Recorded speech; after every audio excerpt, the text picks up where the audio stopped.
I am from the great state of Oregon.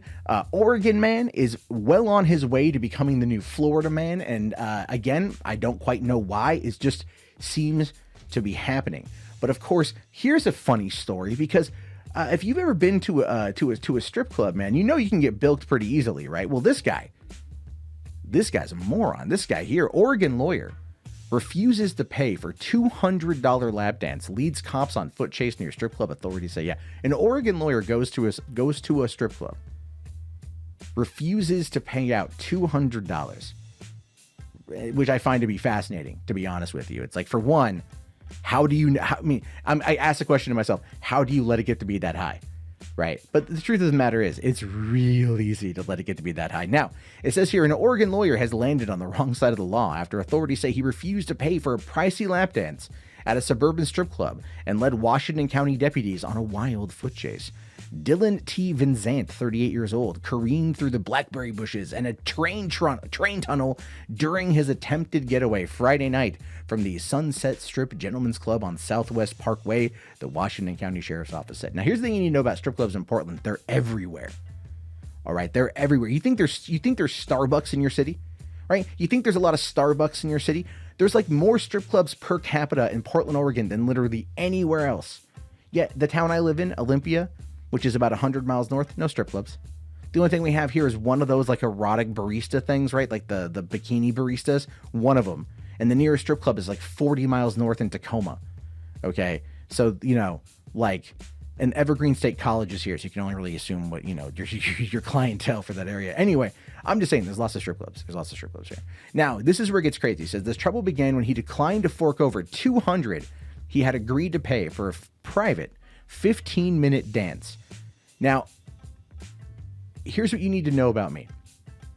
I used to run hardcore in strip clubs in San Diego. And I say this because when I ran for governor of California, I was friends with general managers of strip clubs, and they would have me come in and then they would have me judge like Miss Spring Break or things like that. I was like the rock governor of San Diego. I would go and I would be an official judge at these events. It was not glamorous. It was kind of dumb, but whatever I did, it was fun.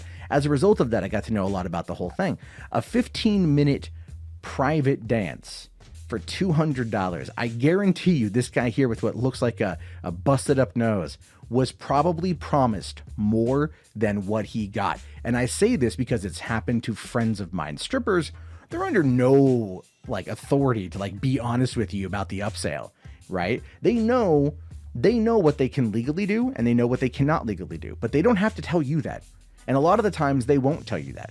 And so if they think they can get some extra money out of you and they can get you all worked up and get you in there for something and kind of half promise you something or make you think something's going to happen without actually doing it, and still get the money out of you, yeah, that can happen. And I say this because that same thing happened to a friend of mine. He ended up going in, he was drunk, right? Went in with a stripper. She had said, hey, listen, I'll do, kind of X, Y, and Z for a couple $100. And he agreed to it. He was kind of lonely at the time. And he agreed to it. And they went back there. And then like 10 minutes later, he came out and he was pissed off because like nothing happened.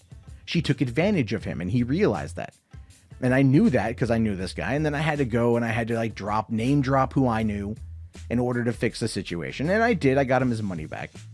So this guy refused to pay for this. I can't compare my situation to this guy because my situation was with my friend and I knew people. He clearly decided he wanted to get the hell out of there. Anyway, so he bolted from the club and he was hiding from the cops.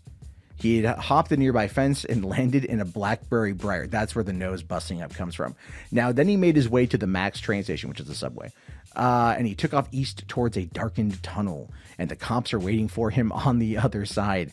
They booked him into jail on suspicion of theft and trespassing. Prosecutors are currently reviewing the case. If you want my honest opinion on this one, I don't think the guy's going to go anywhere. I don't think they're going to bust him on nothing. I think if anything, all he has to say at this point is, I was promised X, Y, and Z. I wasn't given X, Y, and Z. And if X, Y, and Z at this point is something that is absolutely fundamentally against the law because strippers have to get licensed and there are vice all over that section, all he has to do is claim impropriety on their part and they'll generally make it go away. It's not going to be worth prosecuting this guy for $200. In civil court, maybe. If the stripper in the strip club wants to go after this guy in civil court, that's something I understand. But ultimately, that's not going to be the case at all. I don't think that's even going to really matter. They're not going to go for it. It's kind of dumb. It's kind of stupid. But the guy is now going to be known for having a mugshot out there, having a name out there, for being the dude who got busted trying to run away from a $200 tab at a strip club for a terrible 15-minute private dance that he didn't ultimately want to pay for. And all things considered, the public shame, the public embarrassment, and the terrible Google searches are going to be enough to stop him from doing anything like that in the future. And that is probably the most valuable lesson learned. And this is my lesson to you. If you want to go to a strip club, treat it like a casino, take $50, blow it, blow your load, be done, and then go home. All right. Strippers will lie to you. They're under no reason to tell you the truth about anything. And while a lot of them are really cool, there are some shady ones. And the shady ones are the ones who cause shit like this to happen again. I know because I've seen it happen to my friends. Anyway.